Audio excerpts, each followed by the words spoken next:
ચાલો, નમસ્કાર વાલા વિદ્યાર્થી મિત્રો. ધોરણ 5 માં જે બાળકો સીઈટી પરીક્ષાની તૈયારી કરી રહ્યા છે એ તમામ બાળકો માટે થઈને આપણે એક ટાઈમ ટેબલ આપેલું છે કે જે ટાઈમ ટેબલમાં એક દિવસ લેક્ચર આવે, એક દિવસ ટેસ્ટ આવે, બરોબર? તો એમાં છે ગઈકાલે જે લેક્ચર હતો એમાં તમે ભણ્યા હિન્દી વિષયમાં કે ભાઈ તમને પાઠ્ય પુસ્તક આધારિત પ્રશ્નો કેવા કેવા પૂછાઈ શકે, અને એ પાઠ્યપુસ્તક આધારિત પ્રશ્નો છે એમાંથી પાછું પાઠ્યપુસ્તકમાં તમારે શબ્દાર્થ આવે તો એમાંથી પણ તમને પ્રશ્નો પૂછાઈ શકે.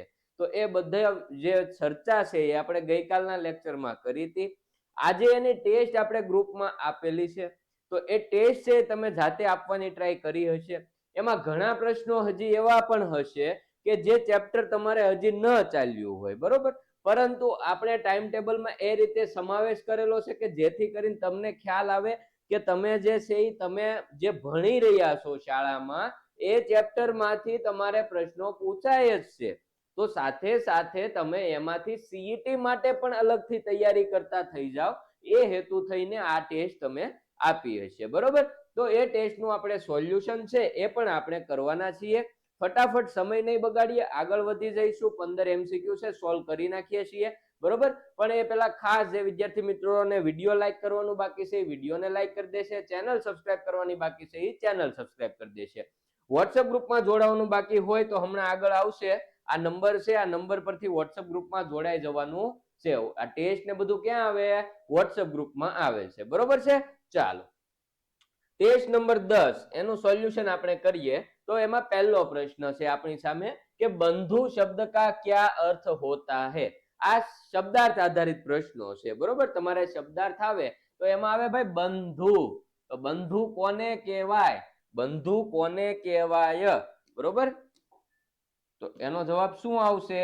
દુશ્મન, બહુ, ભાઈ કે બેટા. બંધુ શબ્દ કોના માટે વપરાય છે? કોના માટે વપરાય? ભાઈ માટે છે બંધુ શબ્દ વપરાય છે. કોના માટે? ભાઈ માટે બંધુ શબ્દ વપરાય છે. તો અહીંયા આપણો સાચો જવાબ થશે વિકલ્પ સી, બરોબર છે? ચાલો, એના પછી નેક્સ્ટ પ્રશ્ન તરફ જઈએ. नन्हा राही धूप में क्या बहाने की बात कर रहा है? नन्हा राही धूप में क्या बहाने की बात कर रहा है? पानी, आंसू, खून के पसीना? हालो, जेने आवड़तुं होय कमेंट कर देशे. नन्हा राही धूप में क्या बहाने की बात कर रहा है? तो नन्हा राही है वो धूप में पसीना बहाने की बात कर रहा है. डन છે? ચાલો, એના પછી નેક્સ્ટ પ્રશ્ન. સંખ્યા અહીંયા આપેલી છે, આ સંખ્યા છે એને હિન્દી में क्या कहते हैं? इस संख्या को हिंदी में क्या कहते हैं? એટલે અહીંયા લખ્યું છે એ જે સંખ્યા છે, બરોબર? આ હિન્દીમાં સંખ્યા લખેલી છે, આને તમારે શબ્દોમાં હિન્દીમાં લખવું હોય તો શું લખાય? પહેલા તો આપણને ખબર હોવી જોઈએ કે આ સંખ્યા કઈ છે. તો ગુજરાતીમાં લખવું તો આ 29 છે, બરોબર? અંગ્રેજી આંકડા લખવું તો આમ લખાશે. જો આ અંગ્રેજી આંકડો લખેલો છે મેં, આ ગુજરાતી આંકડો મેં લખેલો છે, આ હિન્દી આંકડો લખેલો છે. હવે આને આપણે છે શબ્દોમાં કઈ રીતે લખાય એવી વાત છે. તો આપણે ગુજરાતીમાં તો આને શું કહીએ? 29 કહીએ. અંગ્રેજીમાં આને શું કહેવાય? તો કે 29 કહેવાય. પણ અહીંયા મુદ્દો ભાઈ હિન્દીનો છે. હિન્દીમાં આને શું કહેવાય? તો કે આ 29 છે એને હિન્દીમાં કહેવાય 29. શું કહેવાય? 29 કહેવાય. તો અહીંયા આપણો સાચો જવાબ શું થશે? વિકલ્પ એ છે એ આપણો સાચો જવાબ થશે, 29, બરોબર? જો અહીંયા લખ્યું 39 એટલે કેટલા થશે? 39 એટલે કેટલા થશે? કોમેન્ટ કરો ફટાફટ. 19 એટલે કેટલા થાય એ ખબર હોવી જોઈએ. એવું નથી કે આપણે આ એક પ્રશ્ન જોયો તો એક પ્રશ્ન જ આવડવો જોઈએ. હારે હારે આ ચારે ચાર વિકલ્પો પણ આપણે કરતા જવાય મારા વાલા, બરોબર છે? 49 એટલે કેટલા થાય એ આપણને મગજમાં લાઈટ થઈ જવી જોઈએ. ડન છે? ચાલો, તો સાથે સાથે એમ તૈયારી કરતી જવાની છે. ખાસ જે વિદ્યાર્થી મિત્રો સીઈટી પરીક્ષાની તૈયારી કરી રહ્યા છે એમની તૈયારી છે એ વધારે ધારદાર થાય એ હેતુ થઈ નૂતન સીઈટી નામની બુક આપણી પાસે અવેલેબલ છે. જે બાળકોને બુક લેવાની હોય તો આની એમઆરપી છે 360 છે, પરંતુ અહીંથી ઓર્ડર કરશો એટલે 250 રૂપિયામાં તમારા નજીકના કુરિયર સેન્ટર સુધી આવી જાય. આમાં કુરિયર ચાર્જ બિલકુલ ફ્રી છે. માત્ર ને માત્ર 250 રૂપિયામાં તમારા નજીકના કુરિયર સેન્ટર સુધી આવી જાય. ઓર્ડર કરવા માટે લિંક ડિસ્ક્રિપ્શન બોક્સમાં આપેલી છે. ત્યાંથી નો ફાવે તો આ નંબર છે 9099979770. આ નંબર પર વોટ્સઅપમાં હાઈ કરીને મેસેજ કરો અને સીટ ઈ બુક એવું લખવું એટલે ઓર્ડર તમારો ત્યાંથી કન્ફર્મ કરવામાં આવશે. ખાસ શાળા તરફથી મળતા બલ્ક ઓર્ડરમાં આમાં હજી વધારે ડિસ્કાઉન્ટ થઈ જાય. 250 થી પણ વધારે હજી ઓછું આમાં થઈ શકે છે, કારણ કે એક સાથે કુરિયર કરવામાં અમને પણ રાહત થાય, તો એટલે આપણે બાળકોને હજી રાહત આપી શકીએ છીએ. બરોબર છે? તો શાળા તરફથી મળતા બલ્ક ઓર્ડરમાં હજી વધારે ડિસ્કાઉન્ટ કરી આપવામાં આવશે. બાકી ભાઈ તમે તૈયારી કરો છો તો તમારી તૈયારી છે એ યોગ્ય રીતે થતી રહે, એટલે સાથે સાથે તમે ટેસ્ટ આપતા જાઓ, લેક્ચર ભરતા જાઓ. તો આ બધું ટેસ્ટ ને બધું ક્યાં આવશે? તો કે આપણા વોટ્સઅપ ગ્રુપમાં આવશે. વોટ્સઅપ ગ્રુપમાં જોડાવા માટે લિંક તમને ડિસ્ક્રિપ્શન બોક્સમાં આપેલી છે. ત્યાંથી નો ફાવે તો આ નંબર પર ખાલી વોટ્સઅપમાં હાઈ કરીને મેસેજ કરવો એટલે વોટ્સઅપ ગ્રુપમાં જોડાવા માટેની લિંક તમને ઓટોમેટિક મળી જશે. બરોબર છે? ચાલો આગળ વધીએ નેક્સ્ટ પ્રશ્ન તરફ. શબ્દ 37 के लिए सही अंक कौन सा है? 37. જો અહીંયા ભૂલ પડવાના ચાન્સીસ રહે. 37 એટલે આપણને એમ થાય 36 હશે, પણ નહીં ભાઈ, 36 ને તો 36 કહેવાય. 37 એટલે થાય 37. કેટલું થાય?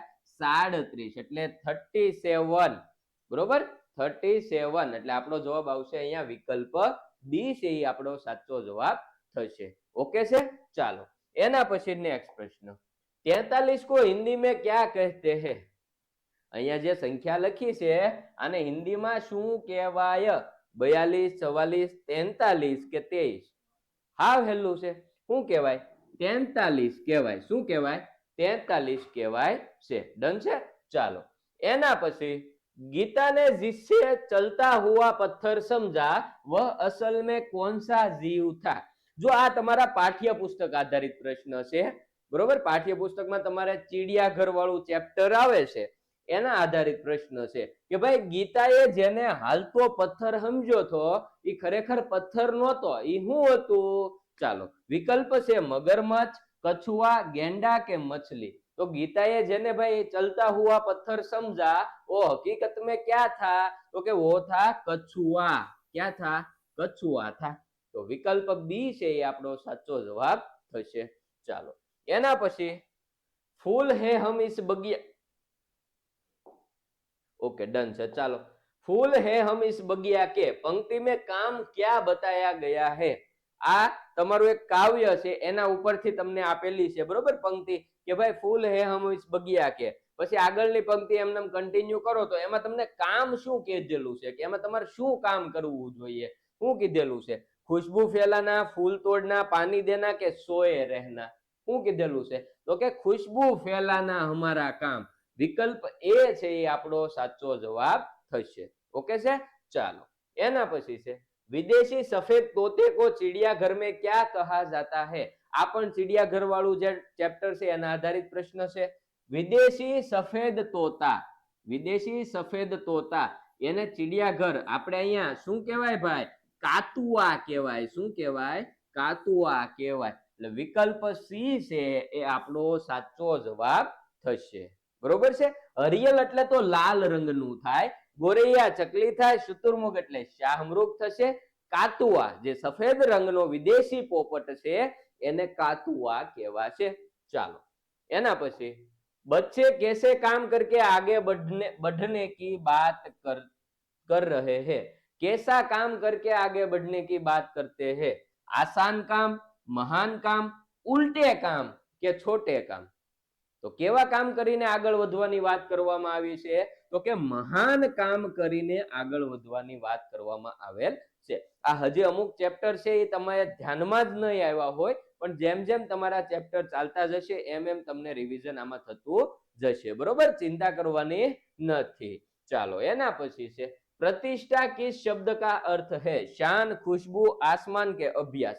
प्रतिष्ठा, प्रतिष्ठाનો મતલબ શું થાય ભાઈ? પ્રતિષ્ઠા એનો મતલબ શું થાય? શાન. શું થાય? શાન. બરોબર છે?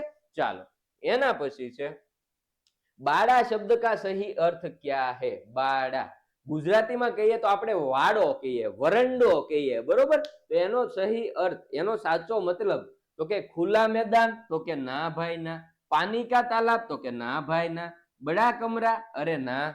શું આવે તો કે ઘિરા હુઆ સ્થાન, એટલે કે ફરતેથી આવરી લીધેલું હોય, બરોબર, એને કહેવાય બાડા. બરોબર, ગુજરાતીમાં કહીએ તો વાડો કહીએ, વરંડો કહીએ, બરોબર. ચાલો, એના પછી છે हिंदी शब्द अमरूद को गुजराती में क्या कहा जाता है? अमरूद. તો આને ગુજરાતીમાં શું કહેવાય? કેરી નહીં, એને તો આમ કહેવાય જમરૂખ ને અમૃદ કહેવાય ભાઈ. કોને કહેવાય? જમરૂખ છે એને અમૃદ કહેવાય હિન્દીમાં, એટલે કે અમૃદ છે એને ગુજરાતીમાં તો જમરૂખ કહેવાય. બરોબર છે. ચાલો, તો અહીંયા વિકલ્પ બી છે એ આપણો સાચો જવાબ છે. એના પછી નિમ્નલિખિત में से कौन सा जोड़ा सही है? અહીંયા 4 જોડ આપી છે. આ જોડમાંથી સાચી જોડ કઈ છે આપણે ગોતવાની છે. હવે તમે જુઓ તો કેલા, તો એ સીભડું થાય. કેલા એટલે સીભડું થાય? ના ભાઈ ના, કેળા એટલે તો કેળું જ થાય, આપણે ખબર જ છે, બનાના જે કહીએ. બરોબર. ચાલો, આમ એટલે કેરી થાય, તો કે હા, આમ એટલે કેરી થાય ભાઈ, એ આપણને ખબર છે. શરીફા એટલે અનાનસ થાય? ના દાદા ના, શરીફા એટલે તો સીતાફળ થાય. પછી તરબૂચ એટલે શક્કરટેટી નો થાય, તરબૂચ એટલે તરબૂચ જ થાય. બરોબર છે. તો સાચી જોડ કઈ છે? આમ એટલે કેરી, એ સાચી જોડ છે. એટલે વિકલ્પ બી છે એ આપણો સાચો જવાબ થઈ જશે. ચાલો, એના પછી છે हिंदी शब्द अदरक का सही गुजराती रूप क्या है? अदरक એને ગુજરાતીમાં શું કહેવાય? ચાલો, કેટલો ટાઈમ? Okay, 11 minute. ચાલો, હિન્દી શબ્દ અદરક, આને તમારે ગુજરાતીમાં લખવું હોય તો શું લખાય? અદરક. તો એને શું કહેવાય? આદુ કહેવાય. શું કહેવાય? આદુ. જે ગુજરાતીમાં આપણે આદુ કહીએ એને હિન્દીમાં શું કહેવાય? અદરક કહેવાય. બરોબર, અદરક વાલી ચાય એવું નથી કહેતા આપણે. ચાલો, जिस रात चांद गोल होता है इस वाक्यांश के लिए एक सही शब्द चुनिए. ભાઈ, ચાંદો તો બધી રાતે ગોળ જ હોય, બરોબર, પણ જે રાત્રે આપણને ચાંદો છે એ સંપૂર્ણ ગોળ દેખાય છે એ રાતને શું કહેવાય છે? બરોબર. બાકી ચાંદો કઈ કટકા નથી થતો, એ નાનો મોટો એમ નથી થતો, પણ આપણને ગોળ દેખાય એ દિવસની વાત કરવાની છે કે जिस रात છે, जिस रात चांद गोल होता है. ખરેખર એ બધી રાતે ગોળ જ હોવાનો છે ને ભાઈ, પણ જે રાત્રે આપણને ખરેખર ચાંદો સંપૂર્ણ ગોળ દેખાય એ રાતને શું કહેવાય? એવી વાત છે અહીંયા મારા વાલા. તો શું કહેવાય છે? પૂર્ણમાસી, સમીપ, ખુરાક કે સુરાક કે પછી અમાવસ્ય? જો એક આ સમીપ ને ખુરાક તો સુરાક તો નહીં જ આવે. હવે અમાવસ્યાની રાતે ચાંદો ભલે ગોળ જ હોય, પણ અમાવસ્યાની રાતે ચાંદો આપણને પૃથ્વી પરથી દેખાવાનો જ નથી. બરોબર. આપણને પૂનમના દિવસે આપણને ચાંદો સંપૂર્ણ ગોળ દેખાય છે. તો એને હિન્દીમાં શું કહેવાય છે? પૂર્ણમાસી. શું કહેવાય છે? પૂર્ણમાસી. ડન છે. તો અહીંયા થી આપણે આ 15 MCQ છે એનું સંપૂર્ણ સોલ્યુશન આપણે જોઈ લીધું છે. ખાસ કે ભાઈ હજી આ તમારે પાઠ બધા ચાલેલા ન હોય, પણ આ તમારું ધ્યાન દોરો તમે અહીંથી. તમે એ ખાસ વસ્તુ જુઓ કે ભાઈ આવા પ્રશ્નો તમને તમારી ટેક્સ્ટ બુક માંથી જ પૂછાશે, બહાર ક્યાંય ફાફા મારવાની જરૂર જ નથી. તો અત્યારે તમે જે તમારી ટેક્સ્ટ બુક ભણો છો એમાં હારવાર તમે તૈયારી કરતા જાઓ મારા વાલા.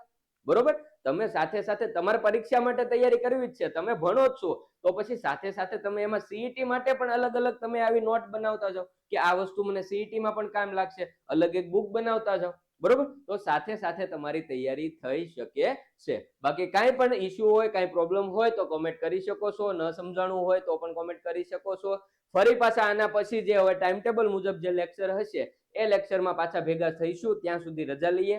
ખાસ જેમને વોટ્સએપ ગ્રુપમાં જોડાવાનું બાકી હોય તો ભાઈ ડિસ્ક્રિપ્શન બોક્સમાં લિંક આપેલી છે, ત્યાંથી ન ફાવે તો અહીં નીચે નંબર આપેલા છે, આ નંબર પર વોટ્સએપમાં હાઈ કરીને મેસેજ કરશો તો પણ તમને વોટ્સએપ ગ્રુપમાં જોડાવા માટેની લિંક છે એ મળી જશે. તો ખાસ વોટ્સએપ ગ્રુપમાં જોડાઈ જજો, એટલે જે પણ ટેસ્ટની પીડીએફ વગેરે જે આવે છે એ બધું તમને ગ્રુપમાં મળતું રહે. ફરી પાછા મળીએ, ત્યાં સુધી રજા લઈએ. ખૂબ ખૂબ આભાર.